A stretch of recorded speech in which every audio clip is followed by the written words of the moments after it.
Oh, the local media working in overdrive to try to make this a thing. What an absolute joke. It is great to be here on a Tuesday morning on KCMO 95.7 FM. You are seeing your local media work extra hard over the last couple of days, but it's got an overdrive, I would argue, the last 24 to 48 hours to support this plan from City Hall, from the mayor's office, to move ahead with allowing illegal immigrants to come in from Denver and from New York City. And it's interesting because the same people who actually got something right when it came to the stadium projects, criticizing the teams for not being very transparent, are suddenly like, yeah, we don't have any facts about how this is going to work, but yeah, I mean, we're pro-migrant or something like that. I mean, yeah, oh yeah, I mean, we're pro-immigrant. I mean, so am I. I'm pro-immigrant. I'm against what has been a chaotic situation along the southern border in the last 3 years because of one guy and one guy only. And I don't believe Kansas City should be welcoming people when we don't have a great idea on who they are or what their intentions are in this country. I know it's a little more nuanced than many in media want to turn it into because they've got the mental capacity of an ant. But this is really not all that difficult for those of us that are normal people. We're pro-immigration, we're pro-America, and we have reasonable concerns as to the 10 million people who have come across the country and come into the country across the border the last 3 years. And we just want to have a better idea on who they are before we start saying, yeah, Kansas City, come on in, especially seeing how poorly that's worked out for other major American cities over the last couple of years. The latest example comes here from the Kansas City Star. Here we go with the editorial board at the Kansas City Star. No. Nobody cares. I know you don't. I understand that. But I think it's important to bring this to you so you know how the media right now in this town appears to be working in overdrive to support one of the worst ideas to come out of the mayor's office during his tenure in office.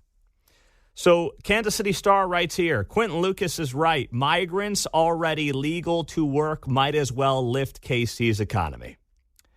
Kansas City Star begins this beautiful piece of crap by writing, when it comes to immigration, there are two kinds of people in American political life.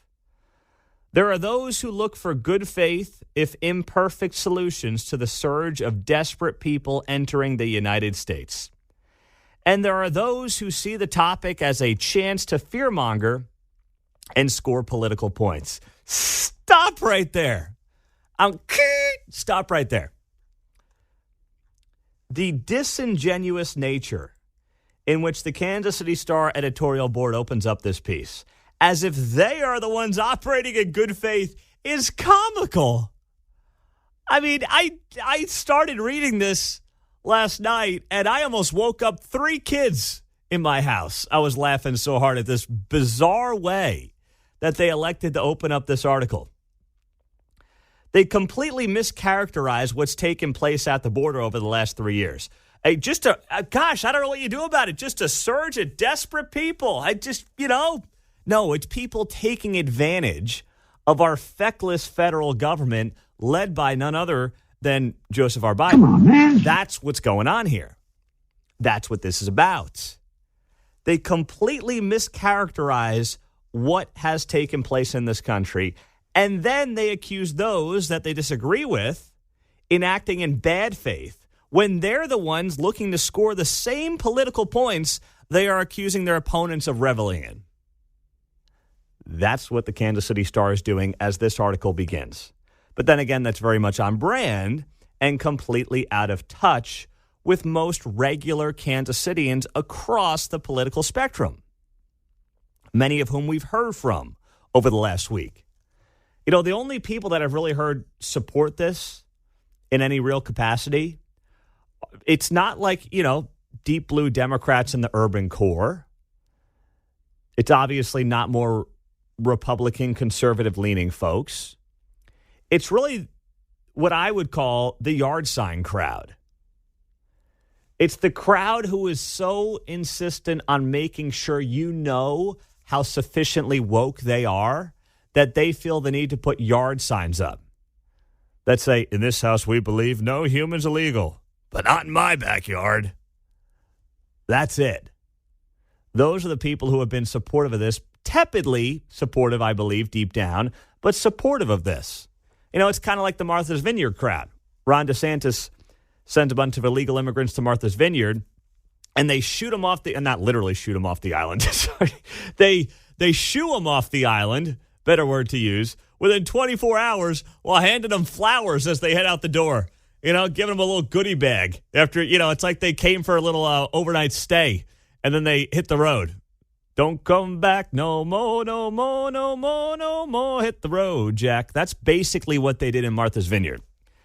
And that's the only real group, and it's not a big subset. Maybe that's 20% of the population who's like, yeah, great idea, Kansas City.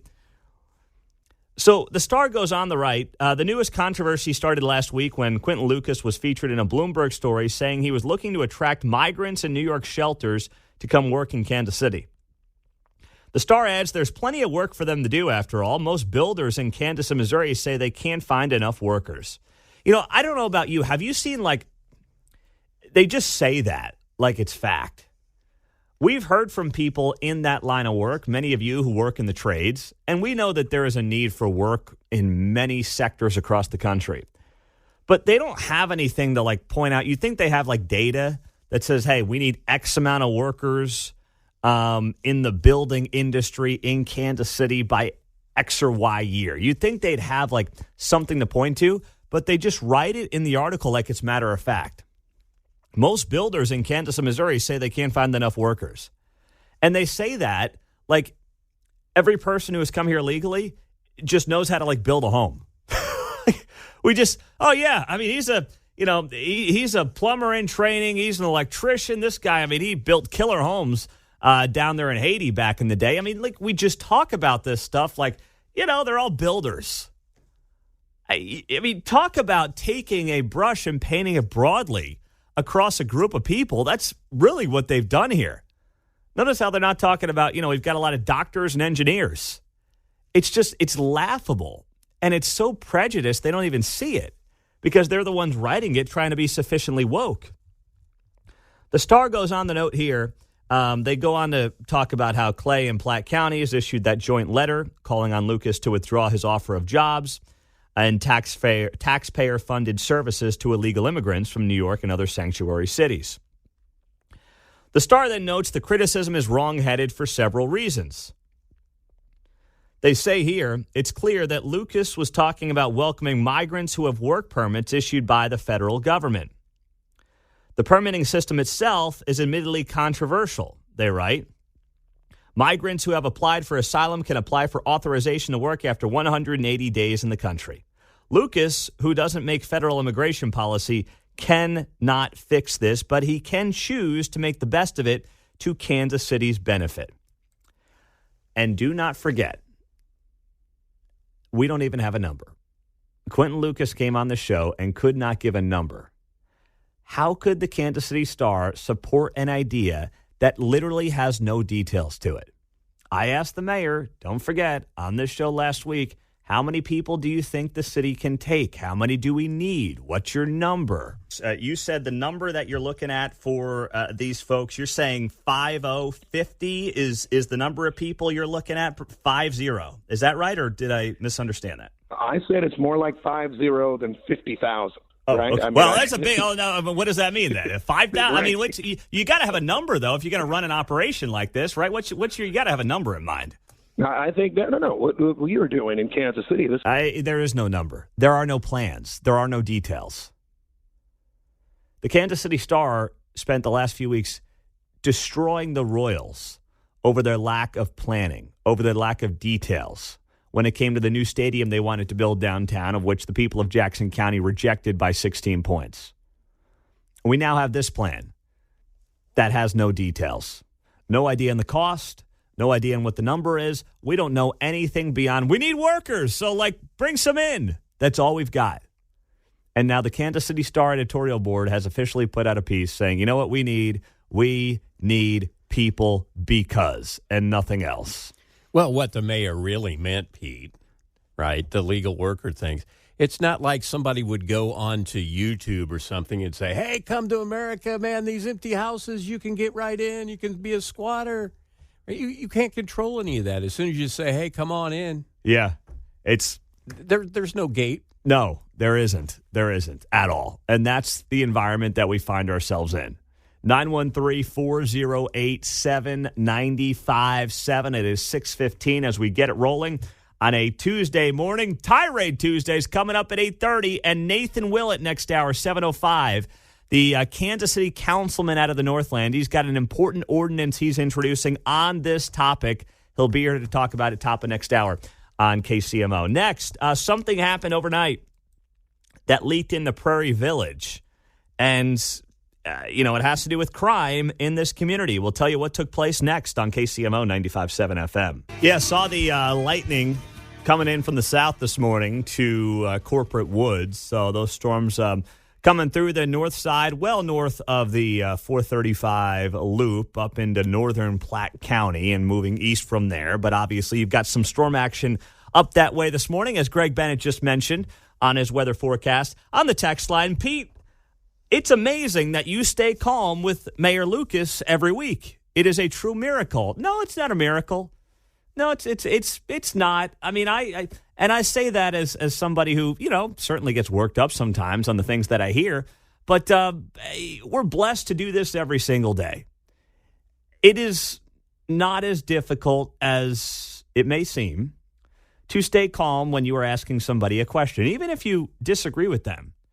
Because as long as they're being respectful in their end of the conversation and you're being respectful in your end and you're pushing back in a respectful manner, it's not that hard. Because, listen, I trust you, this audience, to understand what you're hearing and understand what's going on, and you do. So it's not. And I appreciate the compliment. I know it was intended as such, but, listen, there are many of you doing hard labor this morning that is far more difficult than me having to keep my cool asking the mayor a question, Now, let me tie in some of the issues in Kansas City to something that happened early this morning.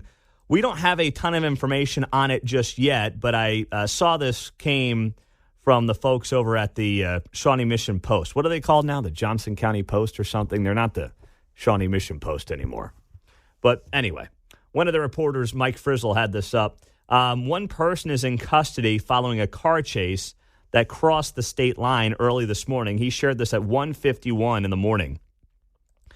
Kansas City, Missouri police pursued a black Chevrolet Equinox after someone in that car allegedly fired a gun at another vehicle. Where did this end up? In Prairie Village, at the intersection of Windsor Street and Cherokee Drive. That's where the SUV was found abandoned. And I retweeted this video so you can, or reposted, we call it now, on X. We don't share it or retweet. It's a repost on X, at Pete Mundo, where the SUV was found abandoned. The intersection is the 7100 block of Cherokee Drive.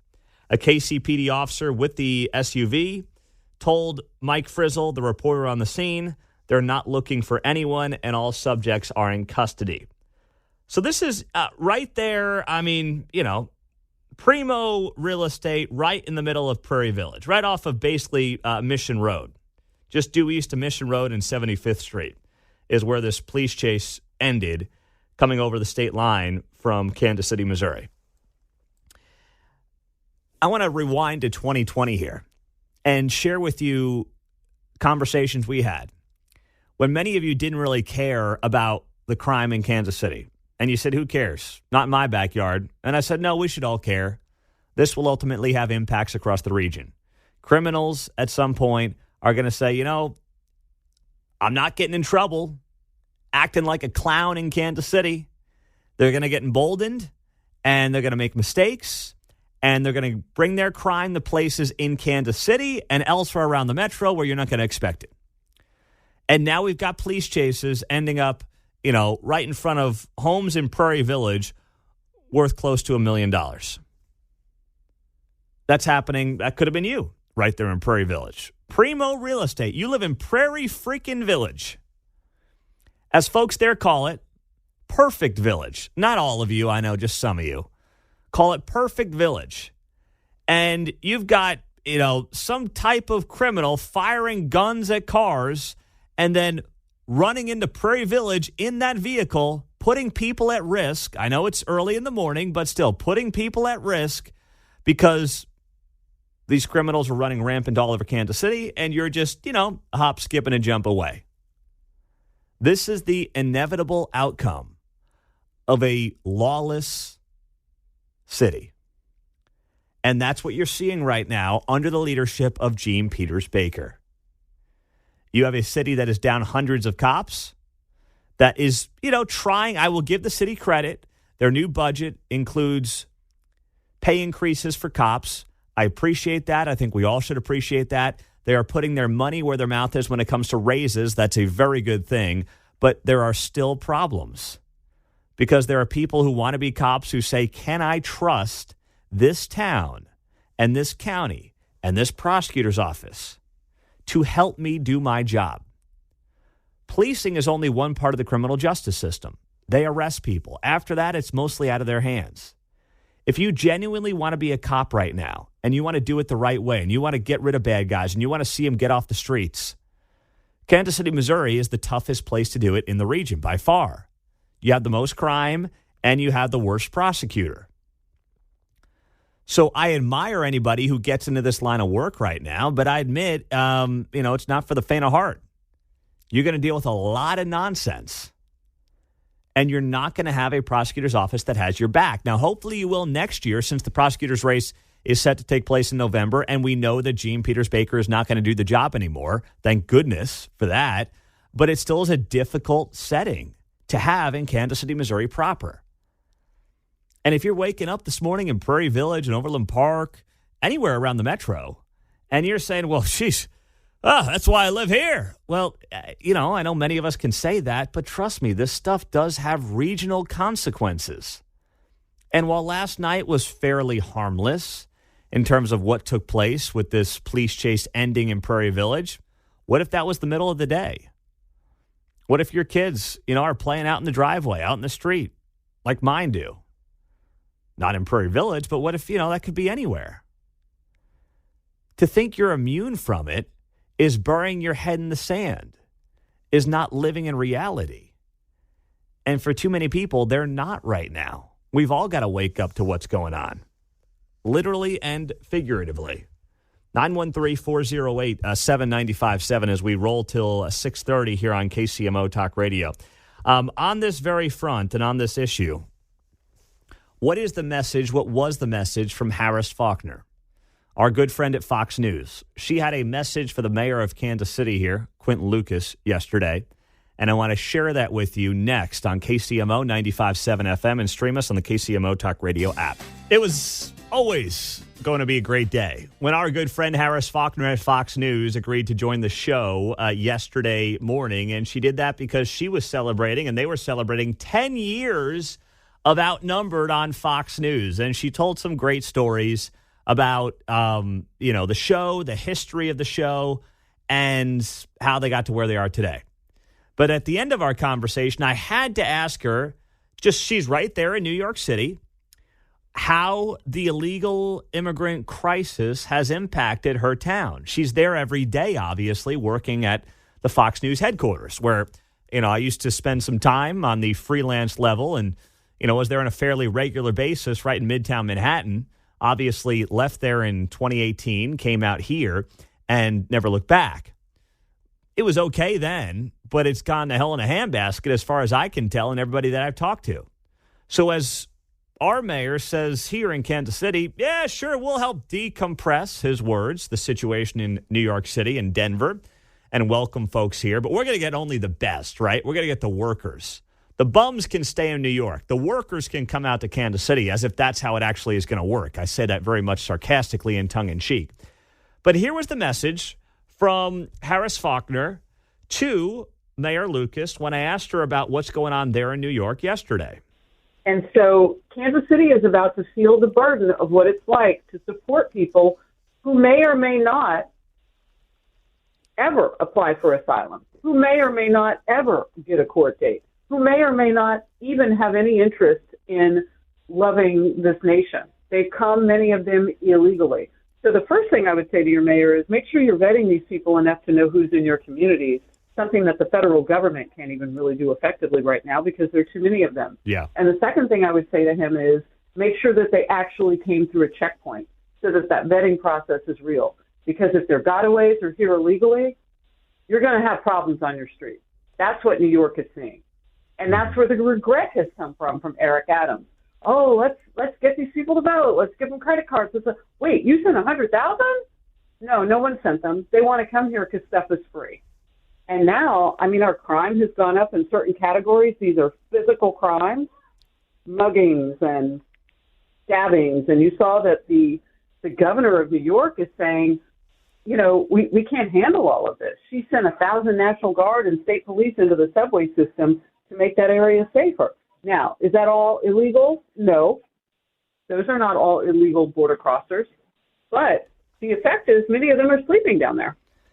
That was Harris Faulkner, Fox News, yesterday right here on KCMO, warning Kansas City what could come if we just decide to go ahead with this awful plan and open our doors to illegal immigrants in New York and Denver. That was Harris Faulkner on this show saying, hey, I've seen this firsthand in New York, and you do not want this problem. Unless, of course, you're looking to play politics. And I thought it was an excellent point she brought up there. Can you really tell who's been vetted? Can you really tell who's gone through some kind of checkpoint along the southern border? Even if they had, you're not sure exactly what you've got, but at least you have a better idea versus somebody who did not go through some kind of a checkpoint. So I hadn't thought about that. But once again, how does the city of Kansas City, John, actually go about enforcing any of that? Well, clearly that was the question, but the Star knows, so they must have the answers. Yeah, the kid. Right. Oh, gosh. The Kansas City Star knows. Please, they don't know their elbow from their you-know-what at the Kansas City Star. Mm-hmm. I mean, my goodness. Kansas City Star supporting this whole plan this morning because, well, they have to be sufficiently woke. So they've gotten behind the mayor on this. And I guess the Kansas City Star probably figured, too, they were a little tough on the mayor during the whole downtown stadium thing. So now they got to throw him a bone on this. And they're happy to do that because they're people that, you know, mostly live in the suburbs and have their yard signs up in this house we believe. And they probably won't be impacted the most anyway. You know who will get impacted the most? The urban community, the working poor. They're the ones who will have to compete with people for housing, potentially for jobs. They're the ones who are going to be dealing more so with the homeless crisis than those writing for the newspaper in their basements in Lenexa. Those are the facts. So they don't have to pay any of the consequences. They can just write their little articles, check off the woke box for the day, and move on. That's what they can do, and it must be damn nice. But working people to poor people in Kansas City will be the ones who suffer. 913-408-7957. It's 640 on a busy Tuesday on KCMO Talk Radio. Nathan Willett, Kansas City councilman, is going to be here to talk about an ordinance he is introducing on this front just after 7 o'clock in 20 minutes on KCMO. So if you're at the office by then, make sure you are streaming at KCMOTalkRadio.com. Mark is on the Kansas side. What's up there, Big Mark? Professor, good morning, sir. Something that I haven't heard anybody address in any way, shape, or form, and that's the diseases these people bring forward. You know, back in the old days, they used to vet these people and make sure they were inoculated and didn't have any communicable diseases. Not so long ago, just a few weeks ago, Chicago had an influx of measles in grade school. Last night I was reading on Fox News that whooping cough is reared its head again. A couple of months ago, they had an influx of measles in New York City. You know, nobody's talked about that in any way, shape, or form, not at all. And another thing, these people that are coming up north, without Scott City. Scott City's out west, right about the Mountain Time Zone in Kansas. And talking with a buddy of mine that lives out there, and he showed me a video.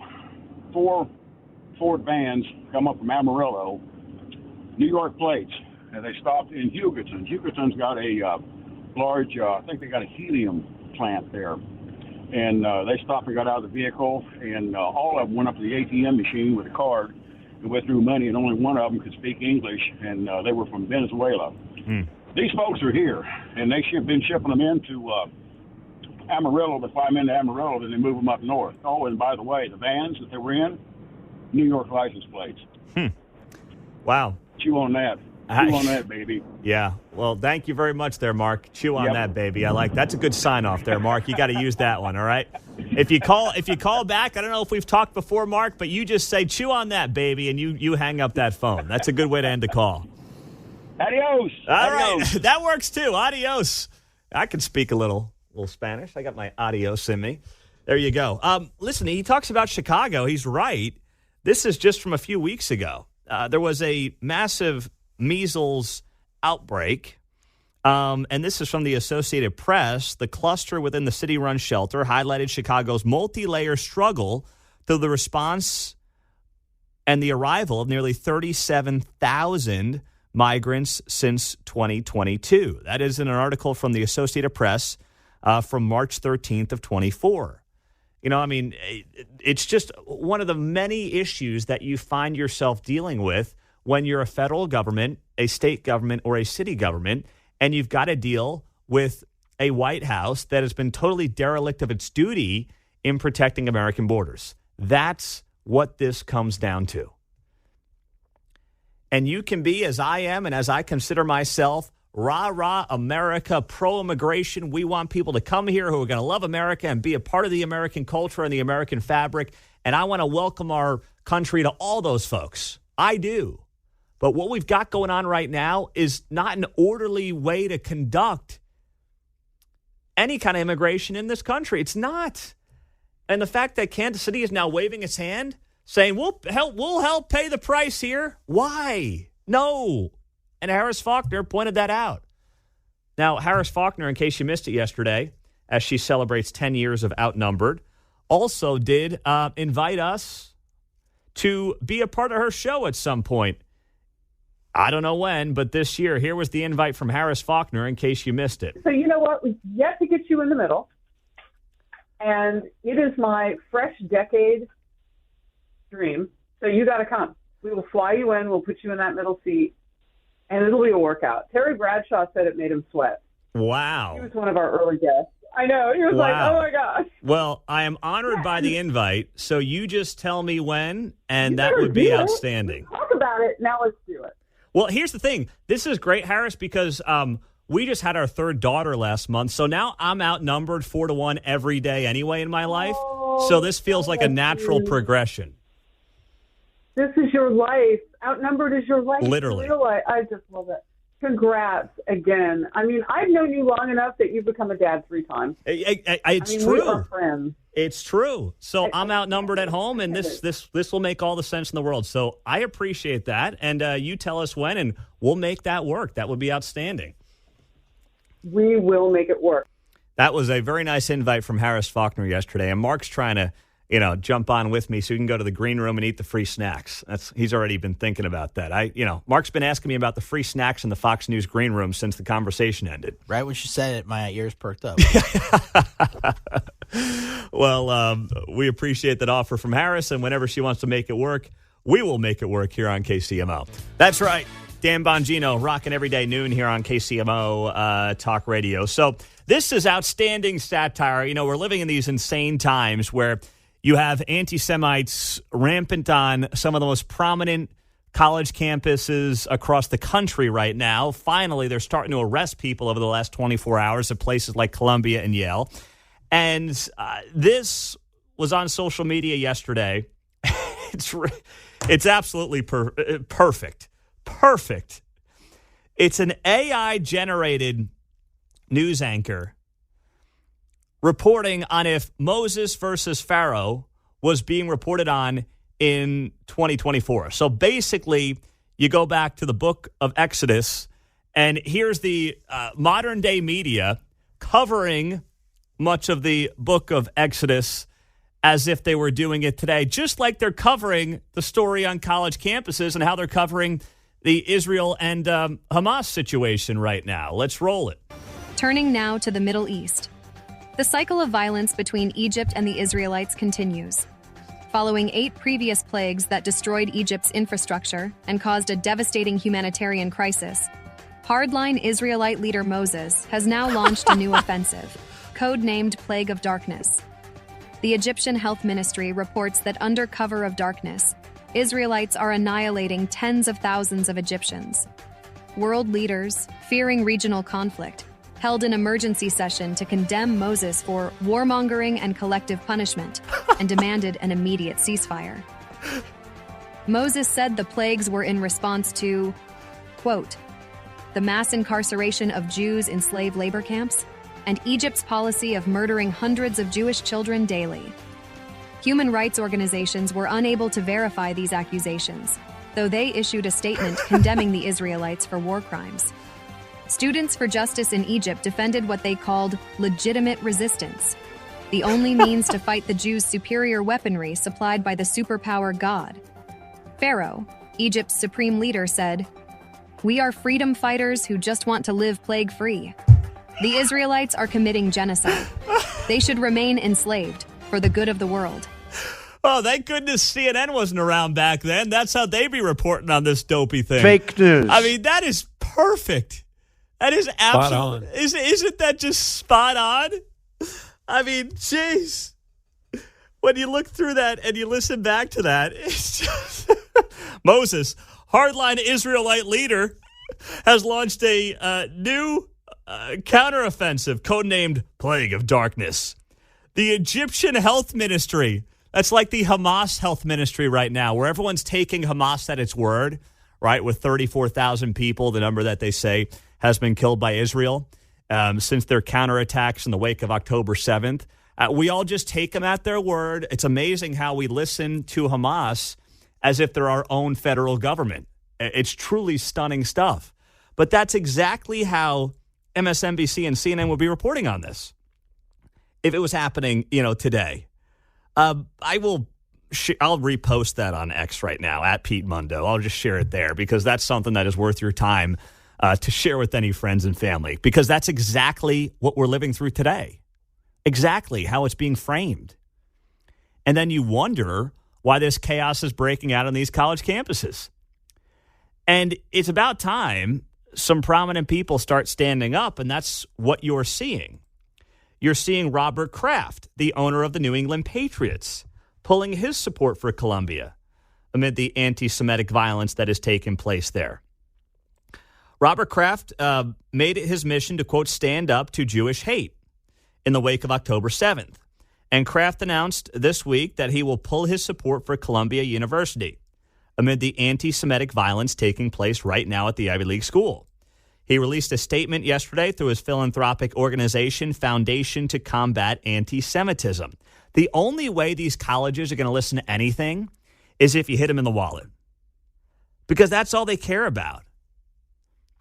It's interesting, too, because they're run by a bunch of Marxists, but the only thing they care about is their bottom line and is money. And you know what was even more embarrassing amid all these protests the last few days?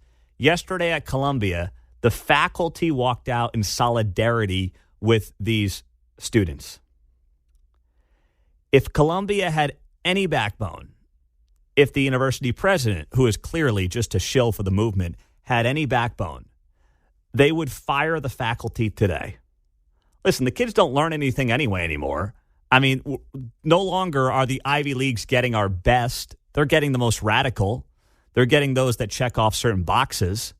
They're not getting their best. So just literally, if I was running Columbia today, every faculty member that walked out yesterday in solidarity with this insanely anti-Semitic movement would be fired. No ifs, ands, or buts. Trust me, you'll find people that want to teach at Columbia that aren't nuts. And in fact, if you're actually doing any introspection, if you're at Columbia or any of these universities, you should realize that a faculty walkout is in part how you got here. Where do you think these kids are learning this stuff? Where do you think they're getting encouraged to do much of this stuff? Now, I believe it is more coordinated than just a bunch of college kids walking out to the quad. I mean, I think there's some coordination here that we don't really know about, at least not yet, much like 2020 was far more coordinated than just a bunch of people showing up to protest on the plaza. There was more coordination than even we know today. I think that's happening as well on these college campuses. But at some point, you got to realize what you've got and understand the mistakes that your organization has made and adjust appropriately, just like you do in the private sector, right? You run an operation, you realize you've, made mistakes along the way, and you no longer are achieving your mission as a higher education institution, and you adjust. I don't think these universities are going to do that because I think that they are so caught up in their own worldview, they can't see the forest through the trees. They should. It's clear as day to any of us on the outside looking in. But when you're on the inside, I don't think they see it right now. I don't think they acknowledge it right now. But they should.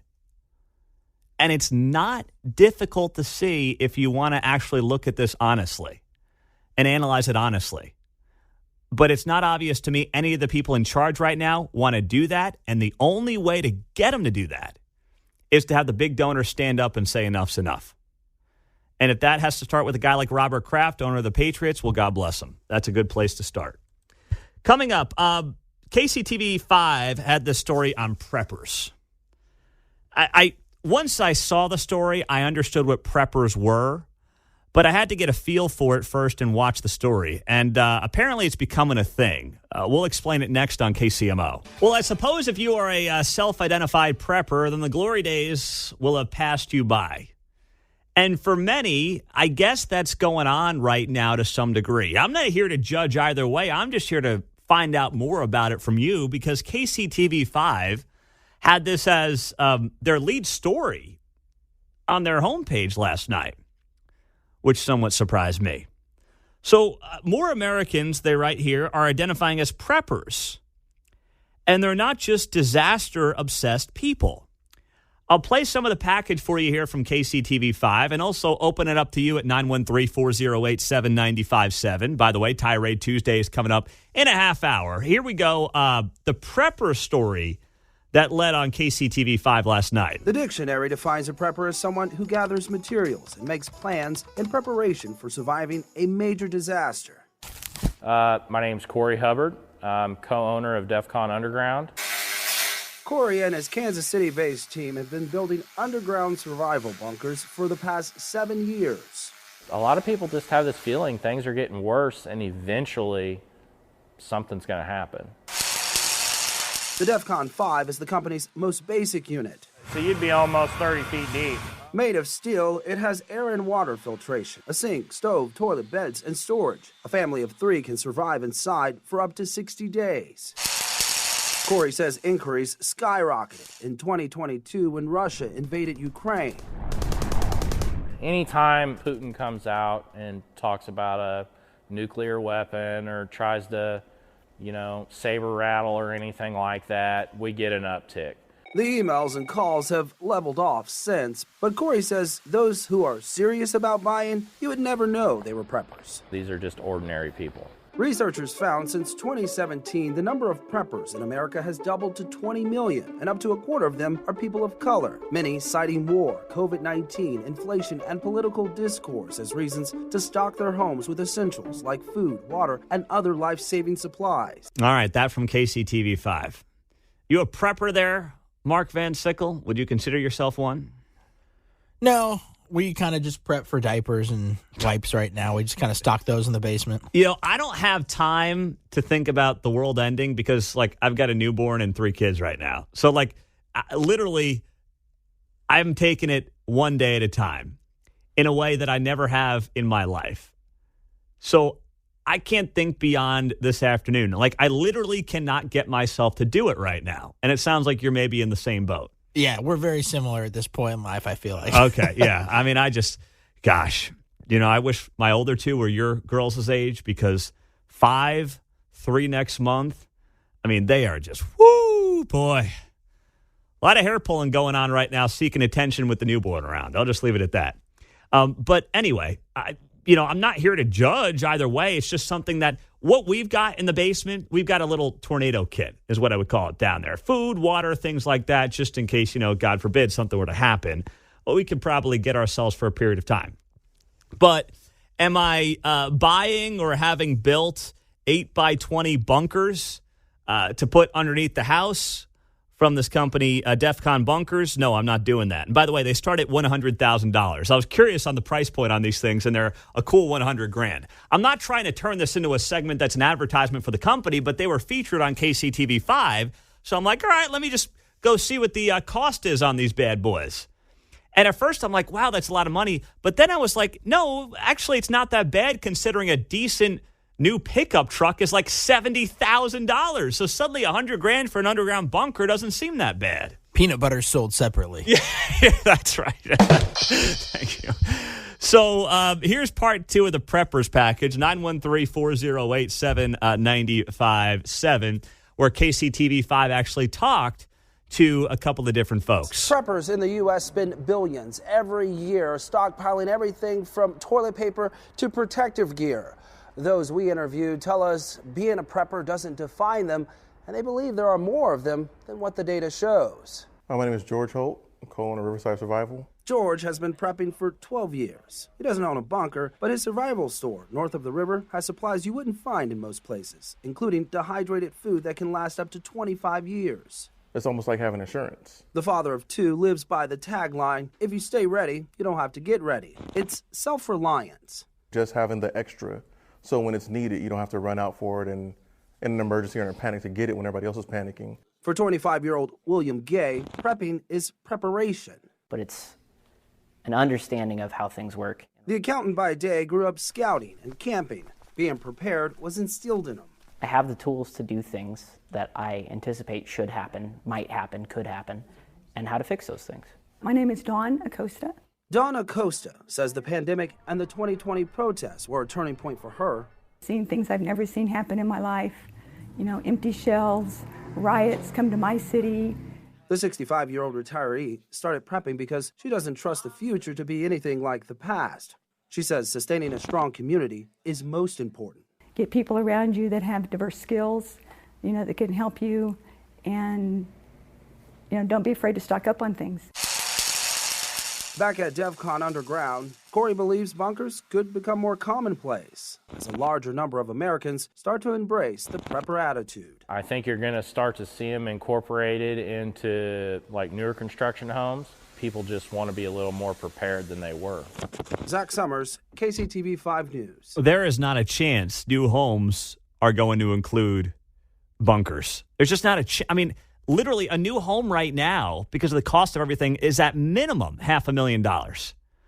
You're talking about jacking that up another $100,000, $200,000. I mean, if it's in the budget, fine. But I don't see a world where new construction includes underground bunkers. I might be surprised by that. Maybe I'm off on that one. But the text line is blowing up with some good stuff here, John. Pete, at my age, prepping means making sure I have life insurance and a prepaid funeral plan. So that's at 913-408-7957. Yeah, I'm not sure. I'm looking to survive whatever might go on anyway. Possibly, That's a good point. Oh, gosh. You want to have, I think, a plan in place. You want to obviously, have a little something. You don't want to be totally caught off guard. I think COVID taught us that just a few years ago. We don't want to forget what that was like. But, I was surprised when I saw local TV news doing a multi-minute package on preppers, which makes me wonder what the purpose of it was. And if there was some ulterior motive that may have been a play for KCTV5. I'm not, judging them. They're our TV partner, but it just seemed like for that to be their lead story yesterday here in Kansas City, I'm like, what do they know? What do they know that we don't? What's going on here? What do we have to be aware of? But listen, I guess it's more common than I thought. Maybe there's a lot of you building $100,000 bunkers, in which case I'm leaving radio next week and I'll be, building bunkers with that company, DEFCON, whatever. Well, I figure if this all goes down the way people expect, then I think the deadheads have a good running chance. So they do the barter system whenever they travel around, trading bandanas for joints and things. It's like, I got a couple of cases of TP here for some beef jerky. Right. Hey, you got peanut butter in my jerky. Yeah, You that's got your right. jerky in my peanut butter. Pete, I only prepped once, and it was before my colonoscopy. Oh, gosh. Right. That's on the text line right now. Unfortunately, that too. was the word I thought of when I heard this whole thing. Preppers. Wait, what? That busy down there? There's something wrong with them. Oh, man. Well, listen, I'm happy to be proven wrong, but I just need some reason as to why. And I admit that I am living a tunnel vision life right now with a 7-week-old, a 5-year-old, and a 3-year-old. But if you're telling me I got to start saving up for that underground bunker, I'll do it. I just need a compelling reason for it. And I do think that there's some of this, too. Listen, we talk about the news every day here on KCMO. There's no doubt the world is going a little nuts. But, and this has got to be part of my life, too. I tell myself this all the time. Sometimes you just got to get outside and smell the roses. I think that's very important. We can do doom and gloom, and we try not to do it all day, every day. I don't think that's the right way to do a show like this because people are still looking for the positives. They're looking to be entertained. They're looking to laugh. And that's what we try, not always do great, but try to bring here to KCMO Talk Radio every single morning. Because as much chaos as there is, there's still a lot to be grateful for. You and I both know that we are not in control in the grand scheme of things, and we got to be able to get through it together. And hope, and I believe the tide starts to turn away from some of the crazy. 913-408-7957. Tirade Tuesday is coming up. Bottom of the hour. It's 20 minutes away. Start thinking about your tirades here on KCMO 95.7 FM. No, it's one of the biggest questions that many of you have been asking on the text line here this morning. And Mark just brought it up to me during the break. And I'm seeing a lot of this on social media and in the news cycle. And it's this redevelopment plan on the riverfront for the area near the Kansas City Current Stadium. This was announced yesterday, a mixed-use district with housing, retail, and restaurants as the next phase of their planned $800 million investment in the Berkeley riverfront area. Reading this from the Kansas City Star. AKA the same crap on every corner of a block in Overland Park, Prairie Village, Belton. Fill in the blank. Yeah, you're seeing this all over the place, right? The project is set to break ground at the end of the year. Will be a pedestrian-focused development that extends to the river's edge and includes affordable housing, per a news release from the Kansas City Current. Others involved in the project include Palmer Square Capital Management, Marquee Development, and the Port Authority of Kansas City, Missouri. Now, everyone's asking, how much money is this going to cost me? What's the cost to the taxpayer? Well, it depends how you look at it. I don't really know yet. But with the Port Authority being involved, that is an entity that is at least in part, indirectly or directly, depending on how you want to look at it, funded by the taxpayer. Port KC, they claim, funds itself, but it relies on fees from bond proceeds, grants. Where do grants come from? They come from you, the taxpayer, and other forms of revenue, including land that it owns and develops. But once again, it is at least in part subsidized by the taxpayer. So I don't know what portion of this $800 million is going to be funded by Port KC, but I think it's disingenuous, as I understand it, and I got to get somebody on who's a Port KC expert. I don't want to talk to Port KC about it because they're going to give you the whole, shill talking point propaganda that you would get from them. It's like asking PBS if they're funded by the government. And they're like, no, only 1% of our funds come from the government. But then you're like, all right, defund NPR. They're like, no, it's vital. We need the government funding. Well, which one is it? Is it 1% like you claim? Or is it vital to your existence? You can't have it both ways. So I don't want to talk to Port KC about it because you're just going to get the propaganda. But I'm curious when it comes to Port KC, what exactly their role will be in this $800 million investment in the Berkeley riverfront. But it's not like there's, at least not yet, sales tax monies from the Jackson County or Kansas City taxpayer directly that is going to this project that I'm aware of. And then it leads me to the point of, okay, if that's the case, if we are talking about, $800 billion in a project being done and handled privately for the most part, wouldn't you think the Chiefs and the Royals could take a page out of that book and say, gosh, if the Current, along with a private equity company, Palmer Square Capital Management, a development company, and the Port Authority can put together an $800 million plan, then why can't they? Why did they magically need your tax dollars for their project where you've got an $800 million development project going on that apparently isn't needing any of your tax dollars, at least not directly? What's that all about? Why can they use private equity and private capital to make it happen, but apparently the two biggest franchises, who are worth far more than the Kansas City Current could ever dream of being worth, let's just be honest, why do they need your tax dollars and the Current and these other partners of theirs don't? Just ask yourself that. As the Royals and the Chiefs kind of go back to the drawing board here and try to figure out what's next for them, it would seem to me that they could take a page out of the Current book and figure out a way to do these things that they want on their own, considering they have seen the value of their franchises and the revenue skyrocket in recent years. I mean, you've seen these sports franchises go from being worth, especially in the NFL, $1 billion to $2 billion to now $5, $6, $7, $8 billion. I think I saw the Dallas Cowboys, the most valuable franchise in the NFL, is worth close at this point to $10 billion with a B dollars. The Dallas Cowboys. Now, the Chiefs aren't going to be worth that, but even if they're half of that, it's an astronomical amount of money at this point. So that's in part the reason, of course, the vote failed a few weeks ago. And it's in part why people are not sympathetic to the cause, because of how they've seen the value of these sports franchises skyrocket, while the value of their own dollar is worth basically 20% less than it was just 4 years ago in this economic climate. And the teams have to realize that the economic climate is unlikely to change, even if, the election goes a certain way in November. The economic climate is not going to change overnight. So they'd be wise to maybe, look at these plans right here on the riverfront and see what they're doing that may, fit what they're interested in building and doing, whether it's the Royals downtown or the Chiefs over at the Truman Sports Complex. But I'll try to get a better answer.